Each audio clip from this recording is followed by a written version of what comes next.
Hello and welcome back. If you missed my first video where I introduced myself, my name is Jolene and I work at the Lois Curtis Center as a sign language interpreter for the staff and out in the community. Today I thought we would talk about the differences between translating, interpreting, and transliterating. Most people don't even realize there is a difference. Keep in mind that this is from a sign language interpreter's viewpoint. I don't know a lot about other foreign language interpreters. I'm assuming their thoughts and rules are kind of the same as ours, but I'm not 100% sure. And also, this is meant to be a very basic explanation. There's always exceptions to the rules, but with the time that we have today, I just want to keep it at a very basic level. With that, let's get started. Translate. Converting written text from one language to another. Translations have to do with written materials.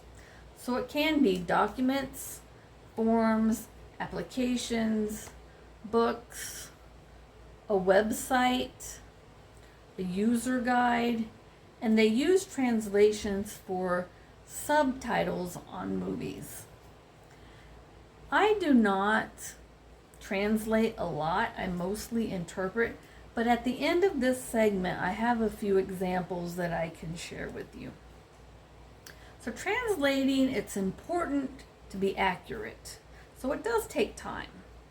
You get the document, you have to review it, make sure you understand it, and if you don't, you have the time that you can research or you can ask for clarification. And when the translation is done, you can always go back if you realize that you need to change something and do an edit.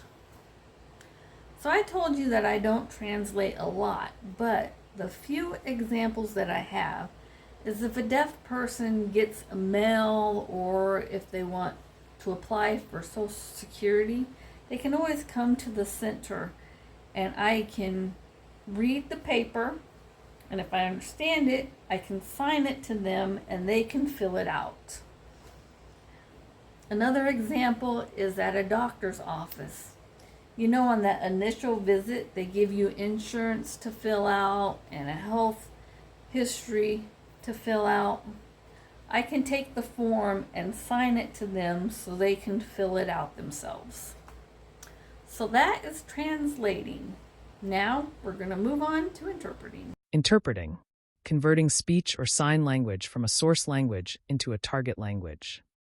Interpreting has to do with the spoken word, and I use that loosely. In this situation, it's going to be either English or it's going to be American Sign Language. We have the source language, which is how we get information, and we interpret that into the target language. Interpreting depends heavily on the meaning of what a person wants to convey. So we don't focus as much on individual words, but taking all the words together, figuring out what they mean, and interpreting that. Because it's real time and because language can be a little vague, we can make mistakes during the interpreting process. There are ways that are built into the language that we can correct ourselves and then go on with the rest of the interpretation. Any place that you have to go or that you enjoy going, there's a good chance that a deaf person can or want to go also. And that is the settings that we can show up in. So we can do business meetings, we can do any vocational related activities, educational settings, enjoyment for like concerts or plays, conferences, any medical situations, any legal situations. Like I said, anything that you have to do in your life, a deaf person is going to be the same. So that's interpreting. Up next is going to be transliterating. Transliterating. changing one form of an English message into another form. Up until now, we've been talking about interpreting and translating. Both of those depend on taking a message, figuring out what the meaning is, and then producing that message in another language. Transliterating, which in sign I'm going to abbreviate TL, does not depend on the meaning at all. It depends on sound. So in another video, I'm going to be talking about different sign systems, but for today's purposes, just know that American Sign Language is different than an English sign system. So with transliterating, each spoken English word that I hear would have a specific English sign attached to it. And it's not as conceptually accurate as the American Sign Language is.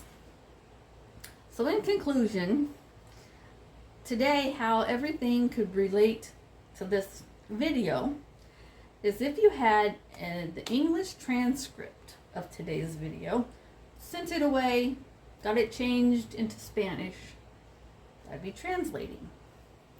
If I stopped signing and I was just talking for myself, and then later on I added myself in a little box with me interpreting what I'm saying now, that would be an interpretation.